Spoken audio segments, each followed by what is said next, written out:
Today we're making our own storybooks. Yes, we're making our own storybooks. What you will need is you'll need some plain white paper. This is what your colors will show up the best on, or your pictures. You have to use it. You don't have to use white paper, but white paper is definitely going to be your best bet for your pictures to show up. If you want to use white, you have to use any color. We are going to actually fold our book in half and make it a book that opens like this with just the paper. If you don't want to do that and you have these nice little plastic sleeves, you can use those instead and just use a full sheet of paper and have it flip open. If you're going to use the plastic sleeves, you will also need some yarn to tie through the little holes to make your book stay together. And if you're going to use just the paper, you'll need a stapler to put staples in the middle to keep your book together. Another thing you may need scissors. If you're using colored pencils, you may need a pencil sharpener in case one of those pencils breaks. And something to color with, of course. So we're using colored pencils. You can use markers or crayons if you'd like. That would work as well. If you wanted to use just pens and do just black and white, or pencil and do black and white, that is fine too. All right, so you want to do your storybook like this, right?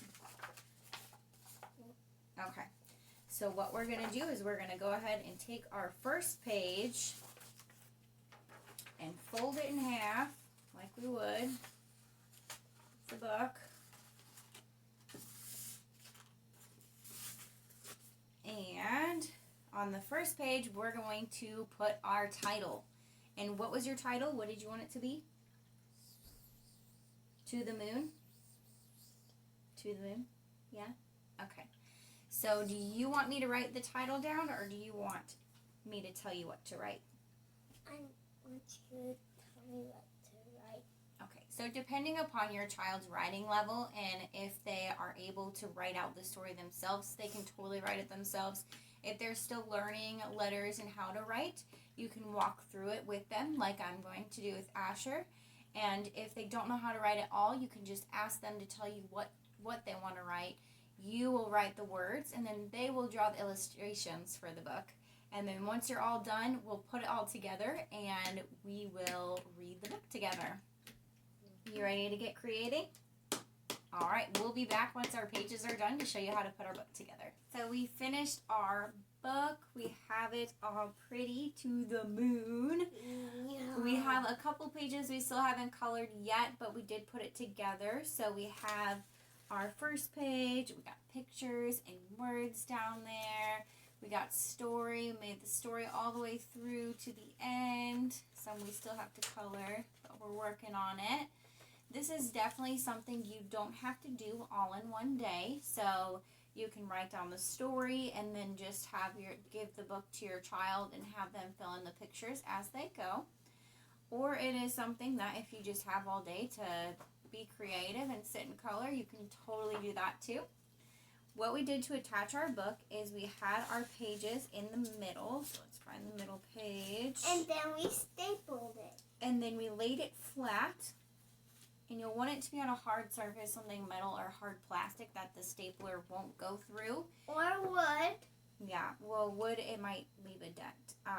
And you'll definitely want an adult to do this part, but we open the stapler so it's like this, and then you'll put it flat down and push down. And if you have a teenager, and the teenager can probably do it. Yeah, a teenager could probably do it as well. So what you'll do if you're using staples is you'll open the stapler like so. Make sure an adult or a teenager who knows what they're doing can do this. You'll want to make sure no fingers are in the way and you're on a solid surface. You don't want to do this on a wood table like this. You'd want to do it maybe on like a slab of metal or on a rock. So if you have like a hard countertop surface or a hard plastic surface, you could use that. And once you have the staples in, you will have all your pages stuck together. Another method you can do if you don't want to use staples, even if you don't use the page protectors like I showed earlier, you can use a hole punch. So you can put holes in here, like similar to what you would on the staples, put 2 holes, 1 at each end. Then you can use a piece of string or yarn to make 2 bows or knots and tie the ends together. So that's if you don't have a stapler or you don't want to use a stapler. But that is our book, and this is how you make a book of your very own. And we hope you enjoyed this craft fun Sunday fun day, time consuming fun thing to do. Did you enjoy it? Yeah! All right, well, he liked it, so hopefully your kids like it too, and we will see you next time. I see you next video.